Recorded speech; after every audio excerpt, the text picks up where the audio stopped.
ก้อยกุ้งแซ่บๆมาเฮ็ดก้อยกุ้งให้พี่น้องได้เบิ่งกุ้งก็ซื้อมาจากตลาดพี่น้องซื้อมา15,000กีบเป็นเงินบ้านเฮาบ่ฮู้ว่าเป็นเงินไทยเท่าใดเพราะว่าสร้างปนบ่เคยเมื่อไทยพี่น้องฟังไทยได้เบิ่งก็ฝากเป็นกำลังใจให้แน่เด้อผักหอมรวมลงบักถั่วลงสิ่งที่ขาดบ่ได้ก็คือมะนาวปลาแดกพี่น้องปลาแดกนี่คือสุดแซ่บโลดปลาแดกสำเร็จรูปสร้างปนก็มักเผ็ดน้อยนึงขออภัยนำคนที่บ่มักเผ็ดสำหรับสร้างปนใส่บักพริกบ้านเฮาเอิ้นบักพริกเนาะไทยๆเฮาพี่น้อง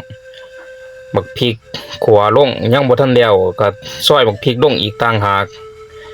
หับห้องเบาหูแดงอึ้งตึงพี่น้องปลาแดกนี่ก็สำคัญพี่น้องคือขาดบ่ได้หอมแซ่บนัวแป้งนัวลงไปพี่น้องภาษาไทยเพิ่นก็ชื่อ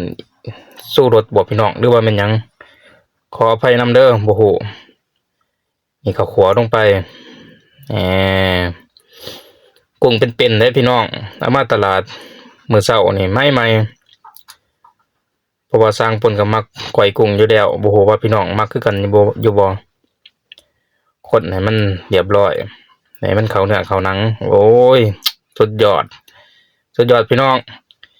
ฝากติดตามสร้างปนให้เด้อ